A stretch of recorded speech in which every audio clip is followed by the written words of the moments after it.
fais du job. Je peux? Ouais, ouais. Ça te dérange pas? Vraiment?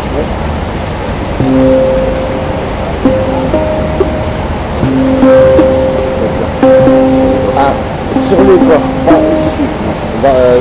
Sur les bords. C'est plus glissé que toi.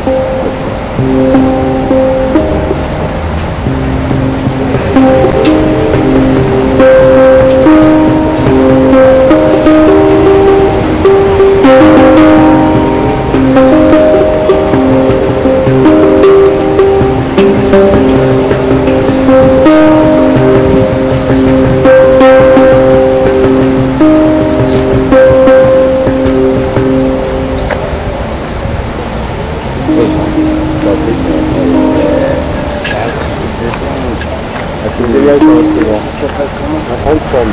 Ah oui, Holton. Ça coûte combien? Ça coûte un peu cher, ça coûte 1200 minimum.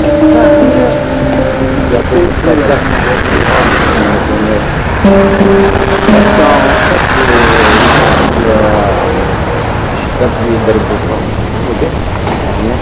c'est pour ça que je fais avec mes marques.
Nous sommes à Nantes, en territoire breton. Ici, le snark peut apparaître à tout moment. En effet,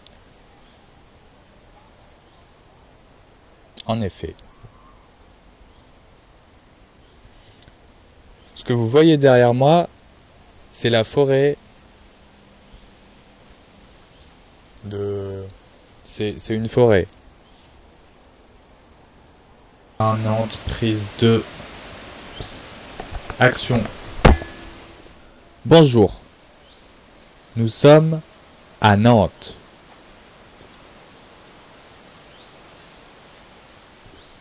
Dans une forêt non loin de Nantes. Et nous allons essayer de chasser le snark pour la première fois. Les essais seront probablement infructueux, mais nous allons essayer, au fur et à mesure, que nous nous rapprochons de l'épicentre snark. J'ai amené avec moi ce dé à coudre qui servira à appâter les snarks.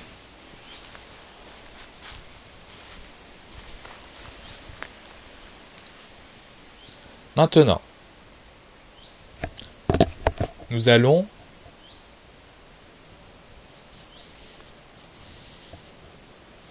je vais vous parler de l'histoire de Nantes.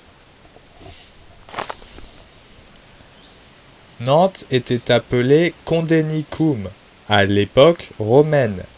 Elle était administrée par un décurion, un notable local de l'ordre décurional. Au IIIe siècle, des pirates saxons ou frisons attaquaient la ville. C'est pour cela que Rome instaura des garnisons au IVe et au Ve siècle. Il y avait également des pagaudes, c'est-à-dire des mouvements insurrectionnels. Il y avait aussi la cristallisation qui venait de tours dangers. Comme moi, je suis la christianisation.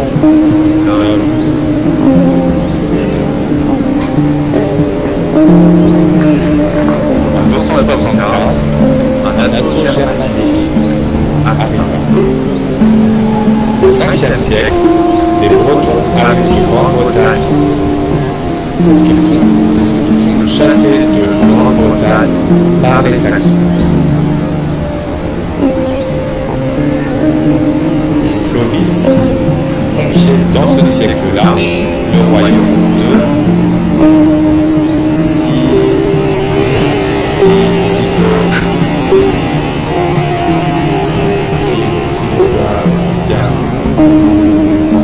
Au 6e siècle, c'est les évêques qui dirigent.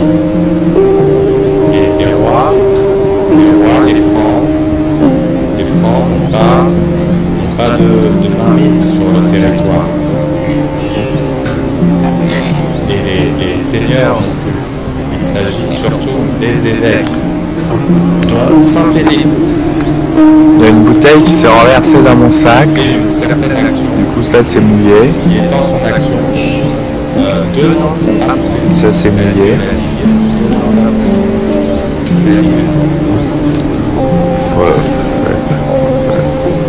Saint-Félix s'opposera à Greg de Tours.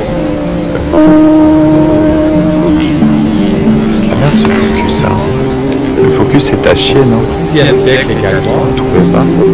Nantes se fait piller par les Bretons. Tu peux faire la lumière et le focus.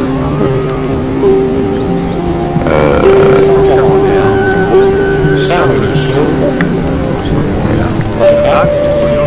Ah oui, j'avais laissé ma mise au point en manuel. En manuel. Parce que je devais faire un truc de plage. J'ai oublié de le remettre. Et rejoint Charles le Chaux. Ainsi que Non, en vrai, c'est smooth. qui meurt Un peu de dans la retard. bataille. Lambert était Charles le Chaux. Mais il est déçu que Renaud donne à Réquien un château à lui. Il le rejoint. En 1843, l'attaque viking tue l'évêque. Lambert devient en 1844 Lambert de Gagne Poitiers. Et Ça y est, bruine. C'est la première bruine. Lambert se soumet à Charles le Chaux. Et donc français. Charles le Chaux est en effet le roi de la France occidentale. En 852, il retrahit. Et c'est alors que Nantes revient à Erexpoé et à la Bretagne. Nous voyons donc que Nantes est une ville qui passe de la France à la Bretagne, comme ta mère passe. Nous voyons donc que Nantes est une ville qui passe. Nous voyons donc que Nantes est une ville qui passe de la France à la Bretagne, comme un train électrique.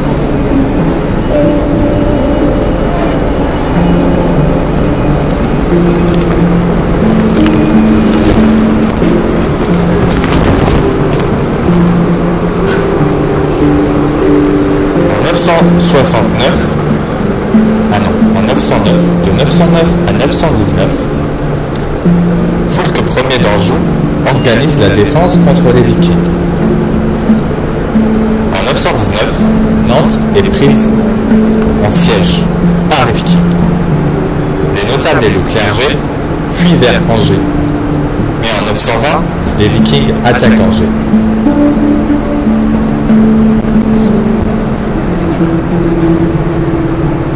Il y aura à Nantes Ottar, Roald, Rangwald et Incan. Ils vont se battre contre Foulques et Alain de Barbe Torte, le duc de Bretagne. En 939, la bataille de Trans marque la victoire de la Bretagne. Bravo les Trans.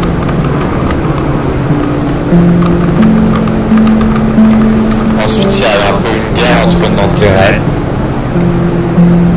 C'est un peu des consanguins, des histoires de poison, de bâtards, des trucs comme ça, avec des Anglais qui se rajoutent là-dedans. Parce que t'as Aliénor d'Aquitaine là, qui se met avec Henri Plantagenet, là, les Anglois. Et la famille elle fornique un peu avec les Bretons, là, ça fornique dans tous les sens. Et du coup ça donne Jean sans Terre, ça c'est Aliénor et Henri, ça donne Jean sans Terre. Et c'est l'oncle d'Arthur de Bretagne, enfin non c'est ça. Oui. Et oui, parce que c'est Geoffroy de Bretagne, c'est le père de Arthur Ier de Bretagne. Pour aller à Nantes. Et donc voilà. Et sa sœur. Non. Et Arthur Ier de Bretagne, il perd contre Jean sans Terre, donc son oncle. Il perd. Et Aliénor, qui perd contre Jean et Aliénor, donc sa grand-mère et son oncle, qui lui marave la gueule pour le contrôle de l'empire Plantagenet. Voilà. Donc il va Arthur Ier de Bretagne, il part en prison à Mirebeau, puis à Rouen où il meurt. Voilà.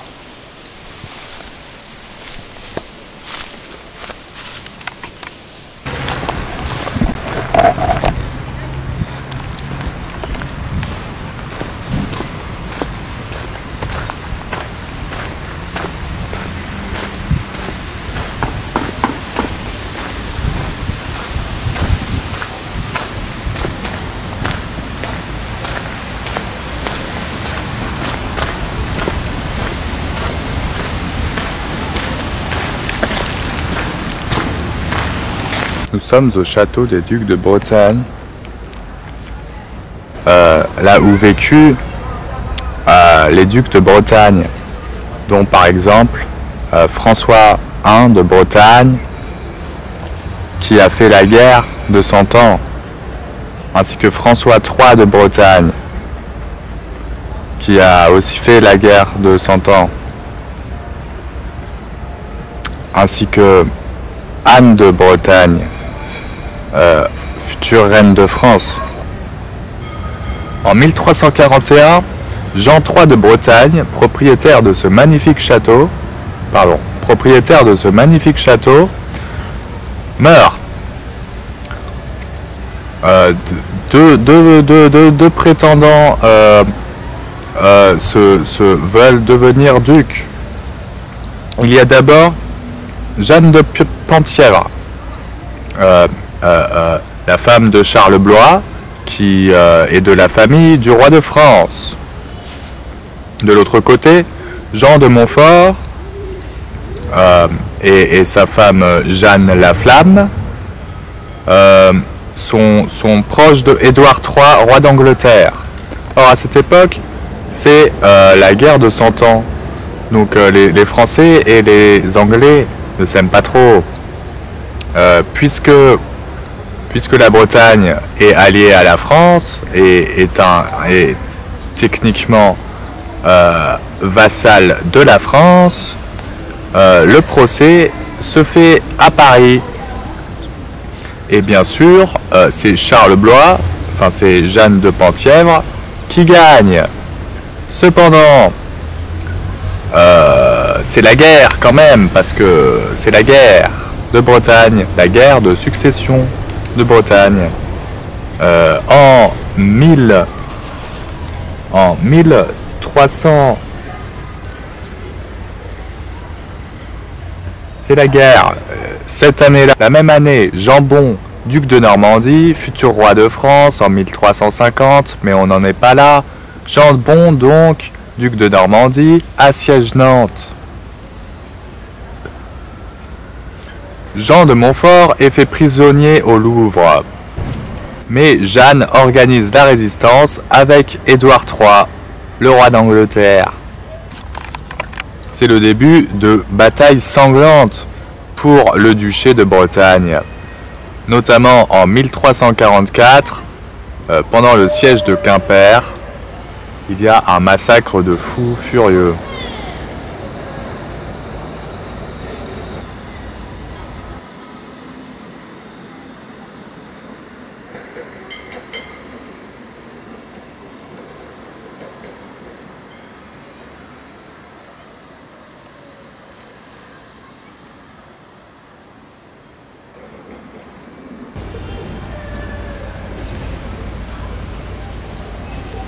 En 1346, le conflit part plus tôt vers la Normandie, après la bataille de Poitiers, où les Français se font rétamer. La bataille part en Normandie, avec le siège de Calais notamment. Voilà. Des cernes, hein. Oh my god. Oh my god. Et voilà. C'est bon, vous pouvez couper. Vous pouvez couper, c'est bon. C'est bon. En 1342, aussi il faut noter pendant cette guerre de succession qu'en 1342, Jambon siège Vannes, assiège Vannes, fait le siège de Vannes. Et il capture Olivier de Clisson, qui sera libéré pour peu d'argent. Et du coup, les Bretons, ils vont croire que c'est un traître et qu'il est allié avec les Français. Mais il n'en est rien. Enfin, on sait pas, je sais pas. Est-ce qu'on sait? Je sais pas si on sait. Mais en tout cas, il est capturé, il est libéré. Et ensuite, il est mis à mort et sa tête est exposée aux portes de Nantes, tandis que le reste de son corps est exposé à Paris. Voilà.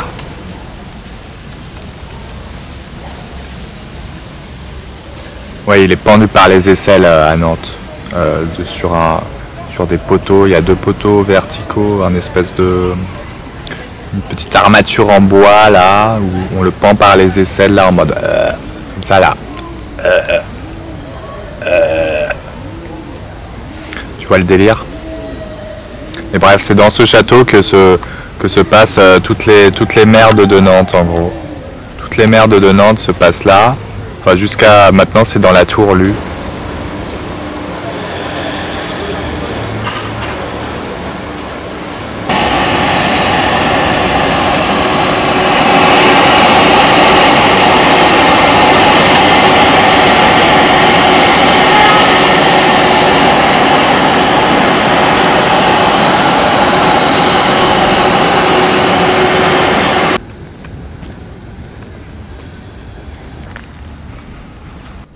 C'est sur cette place qu'avaient lieu les décapitations, notamment celle de Talleyrand, qui complotait avec d'autres seigneurs contre Richelieu parce qu'il était trop pour la centralisation, donc ça allait pas.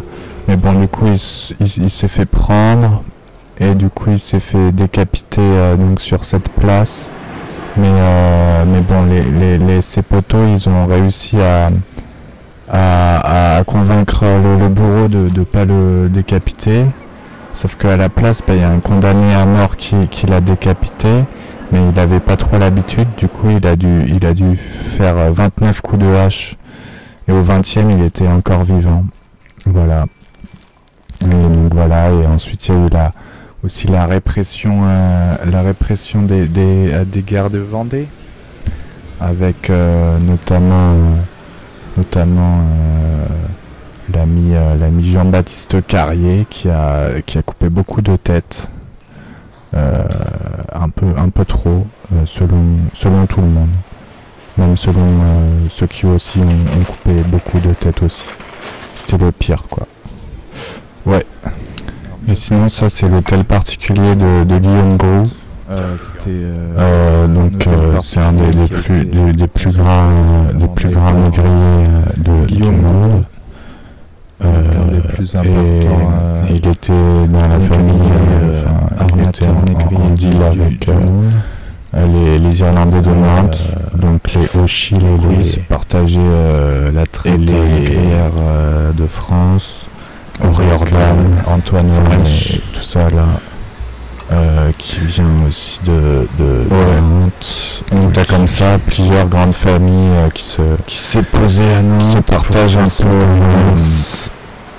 la traite négrière. Et ouais, c'est un peu une petite mafia. Enfin, il y a plein de familles différentes. Et ils font des mariages entre eux, un peu comme les nobles, tu vois. T'as Antoine de Montaudoin qui se met en expédition avec... ici, c'est l'hôtel de Augustin de qui se met avec Anastasia qui est dans la traite négrière. Enfin, qui vient plutôt de la noblesse, Anastasia Clark. Oui, donc t'as Montaudoin marchand avec Anastasia Clark. Parce que le seul métier qu'ils acceptaient, c'était négrier. Ils pouvaient faire aucun métier sauf négrier. T'as des familles comme ça, ceux qui envoient les navires, quoi. Je crois, t'entends beaucoup pour les esclaves. Beaucoup, enfin les esclaves, c'est ce qui rapportait le plus. C'était un peu la nouvelle affaire du siècle. Parce que justement, c'était passé du tabac au sucre. D'ailleurs, en changeant un peu le modèle économique, parce que, enfin, ouais, parce qu'il y avait celui qui, ouais, Richelieu, l'autre là, Richelieu, là, qu'on avait comploté, mais qu'il s'était fait décapiter, le type, Richelieu, le ministre de l'économie. Ça, c'est le quai de la Fosse, juste à côté, c'était parti les négriers dans le sucre. Mais là, il n'y a plus d'eau parce qu'ils ont rebouché pour le tabac juste avant la Seconde Guerre mondiale. Une gestion qui confie qui gérait la relation.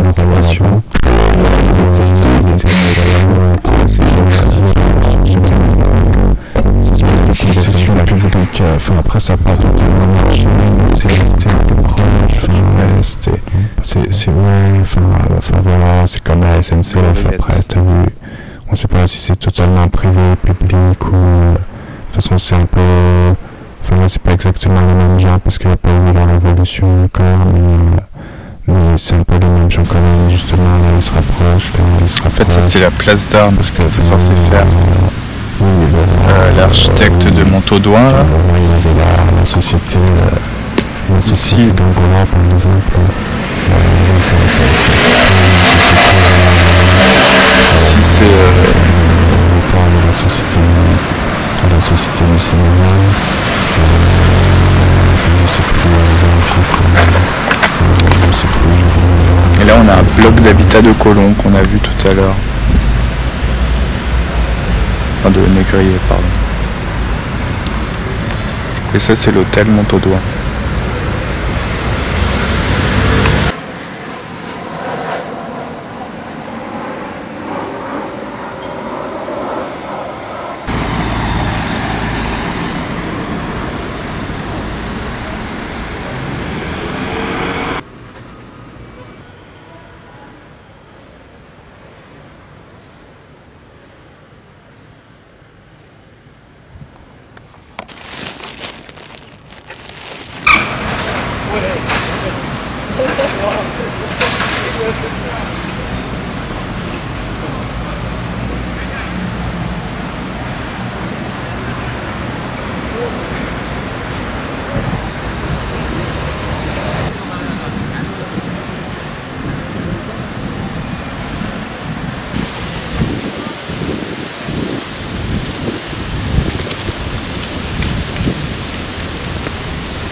c'est Louis XIV qui était roi français. Et donc voilà, la gestion de l'esclavage, ça a permis aussi de financer les guerres de Louis XIV, que ce soit... Et ça, c'est le vrai terme intérieur, parce que l'autre extérieur avait t'as Richelieu qui fait un peu la transition vers Colbert, qui était vers une économie d'État financiarisée, à la fois il y a un protectionnisme, il y a eu on augmente un truc d'industrialisation, on capte la matière première sur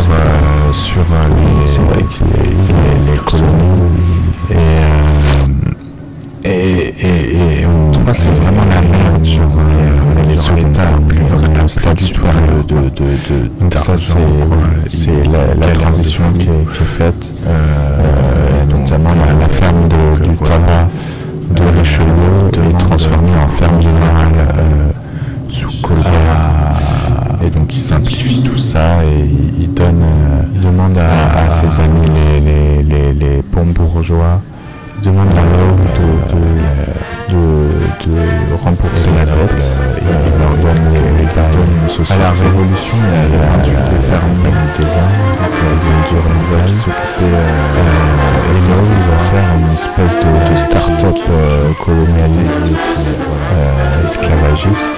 Les fermiers, et il va créer un fonds. Les bourgeois, ils étaient gentils en disant oui, je ferai un vie de malade. Les bourgeois et les fermiers, ils vendent ça avec des billes et des actions. Il fait de la pub de malade et il vend plein d'actions et une spéculation de fou. Sauf qu'après ça se casse la gueule et voilà, c'était une des premières crises financières.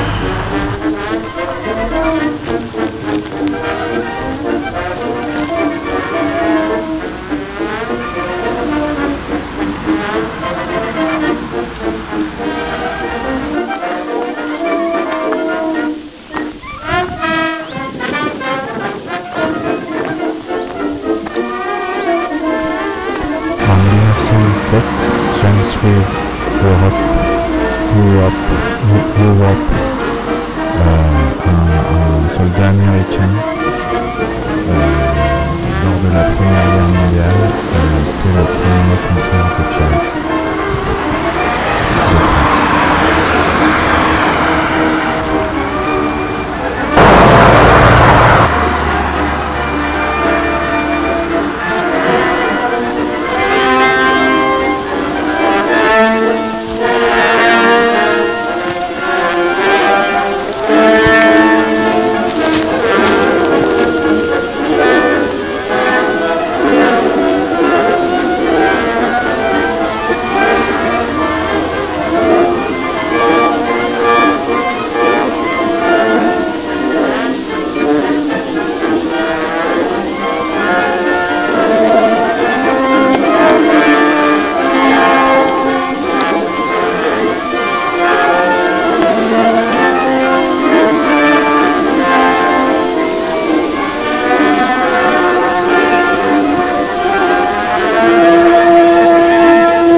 pensais que ça allait être chill un petit peu. Mais en fait, c'était pas chill. Je me suis trompé de terminus. Il y avait deux terminus à l'est.